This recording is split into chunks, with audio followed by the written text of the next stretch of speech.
नमस्कार दोस्तों, स्वागत है आपका हमारे रामा लाइब्रेरी यूट्यूब चैनल पर। दोस्तों, धन दौलत और संपत्ति की अनेकों विडंबनाएं हैं, लेकिन मुख्य विडंबना यह है कि संपत्ति वो है जो आपको दिखाई नहीं देती। अगर आप किसी फरारी को सामने से गुजरते हुए देखते हैं तो आप सोचते हैं कि इस कार का मालिक बहुत अमीर होगा, लेकिन जब आप लोगों को जानने लगते हैं तो आपको पता चलता है कि यह सच नहीं है। इनमें से काफी लोग औसत रूप से ही सफल होते हैं, जिन्होंने अपनी आय का एक बड़ा हिस्सा कार खरीदने पर खर्च कर दिया है। एक व्यक्ति पोर्श चलाता है, लोग अनुमान लगाते हैं कि वह काफी अमीर होगा। कुछ दिन बाद वह पुरानी होंडा से चलने लगता है और किसी ने पूछा, तुम्हारी पोर्श का क्या हुआ? उसने जवाब दिया, कार का लोन चुकता न होने के कारण उसकी कार को जब्त कर लिया गया। $1 लाख की कार चलाने वाला व्यक्ति अमीर हो सकता है, लेकिन उसकी संपत्ति के बारे में आपके पास जो जानकारी है वह यह है कि अब उसके पास कार खरीदने के पहले से $1 लाख का अतिरिक्त ऋण है। सिर्फ यही है जो आप उन लोगों के बारे में जानते हैं।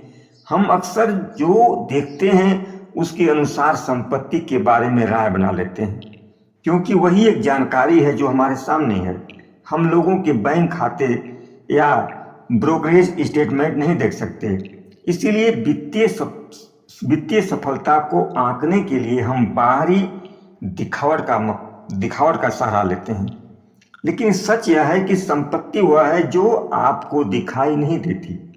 संपत्ति वे अच्छी कारें हैं जो खरीदी नहीं गई, हीरे जो खरीदे नहीं गए, घड़ियां जो पहनी नहीं गई, वे कपड़े जो खरीदे नहीं गए। संपत्ति का मतलब वह वित्तीय संपत्ति है जिसे अभी तक उस सामान में नहीं बदला गया जिसे आप देख सकते हैं।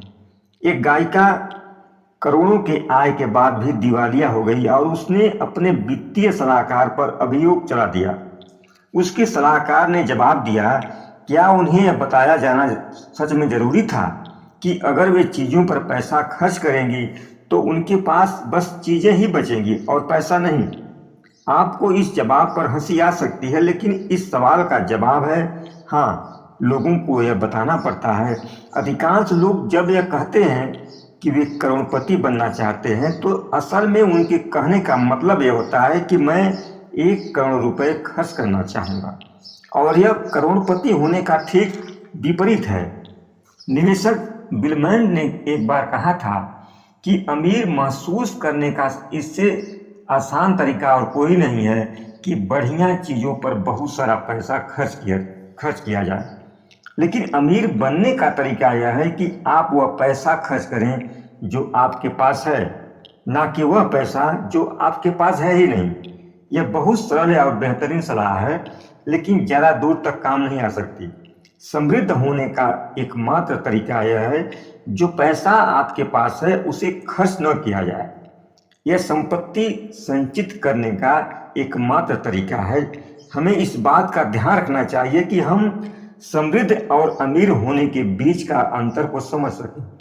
इस अंतर को ना समझ पाने के कारण ही हम संपत्ति से संबंधित अनेकों बुरे निर्णय लेते रहते हैं। अमीरी एक वर्तमान आय है। $1 लाख की कार चला रहा कोई व्यक्ति निश्चय ही अमीर है, क्योंकि अगर उन्होंने कार को ऋण लेकर भी खरीदा है तो मासिक भुगतान के लिए एक निश्चित राशि की आवश्यकता होती है। उन लोगों के लिए भी यही कहा जाएगा जो बड़े घरों में रहते हैं। अमीर लोगों को पहचानना मुश्किल नहीं है। वे अपने आप को दिखाने की कोशिश में हद से बाहर चले जाते हैं, लेकिन संपत्ति छिपी रहती है। यह वह आय है जो खर्च नहीं की गई। संपत्ति वह विकल्प है जिसे अभी तक चुना नहीं गया। संपत्ति का मूल्य आपको और विकास प्रदान करने में है, ताकि आप उससे अधिक सामान खरीद सकें जितना आप अब आज अभी खरीद सकते हैं। व्यायाम ठीक अमीर होने जैसा है। आप सोचते हैं कि मैंने मेहनत कर ली, अब मुझे स्वादिष्ट भोजन का आनंद उठाना चाहिए, लेकिन संपत्ति का मतलब है उस स्वादिष्ट भोज को ठुकराना। यह कठिन है और इसके लिए आत्मनियंत्रण चाहिए। ऐसा करने से इन दोनों के बीच एक अंतर निर्मित हो जाता है जो समय के साथ आपको लाभ देता है। हम में से अधिकांश लोगों के लिए समस्या यह है कि अमीर आदर्श व्यक्ति ढूंढना आसान है और समृद्ध आदर्श व्यक्ति ढूंढना कठिन है, क्योंकि परिभाषा के अनुसार उनकी सफलता छिपी रहती है। अधिकांश लोग अपने मन में समृद्ध होने की कामना रखते हैं। वे आज़ादी चाहते हैं जो आपको उस वित्तीय संपत्ति से मिलती है जो आपने खर्च नहीं की। लेकिन यह बात हमारे अंदर इतनी गहराई से बसी हुई है कि पैसा होने का मतलब है पैसा खर्च करना, और हम उस नियंत्रण को देख ही नहीं पाते जो वास्तव में समृद्ध होने के लिए चाहिए।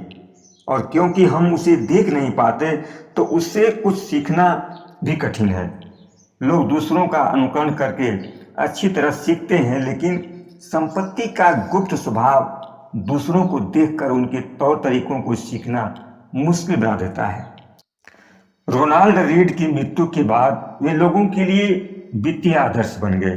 मीडिया ने उनकी खूब प्रशंसा की, लेकिन जब वे जीवित थे तो किसी के वित्तीय आदर्श नहीं थे, क्योंकि उनकी संपत्ति की एक एक पाई छिपी हुई थी।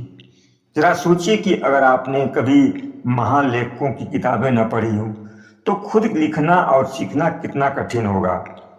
कौन आपकी प्रेरणा होगा, किसकी आप प्रशंसा करेंगे, किसकी सलाह को आप मानेंगे। ऐसे में तो वह काम जो पहले से कठिन है और अधिक कठिन हो जाएगा। कहने का मतलब जो आप देख नहीं सकते उससे सीखना बहुत मुश्किल है। और इससे पता चलता है कि अधिकांश लोगों के लिए संपत्ति निर्मित करना इतना कठिन क्यों है। संसार ऐसे लोगों से भरा पड़ा है जो दिखने में भले ही विनीत हों लेकिन वास्तव में समृद्ध हैं, और अधिकांश लोग ऐसे भी हैं जो अमीर नजर आते हैं लेकिन दिवालिया होने की कगार पर हैं। मूलभूत चीज़ों की आवश्यकता हम सबको होती है, और जब वे पूरी हो जाती हैं तो आरामदेह मूलभूत आवश्यकताओं का एक और स्तर होता है। उसके बाद वे मूलभूत आवश्यकताएं होती हैं जो आरामदेह, मनोरंजन और शिक्षात्मक होती हैं, लेकिन भौतिकवाद के एक स्तर से आगे बढ़कर खर्च करना आपके अहंकार को प्रतिबिंबित करता है। यानी पैसे खर्च करने का वह तरीका जिससे लोगों को यह पता चले कि आपके पास पैसा है। दोस्तों, इस वीडियो में आपने अमीर होने और समृद्ध होने के अंतर को समझा। उम्मीद है इस वीडियो से आपके विचारों में जरूर बदलाव आएगा और पैसे के प्रति एक अलग दृष्टि के साथ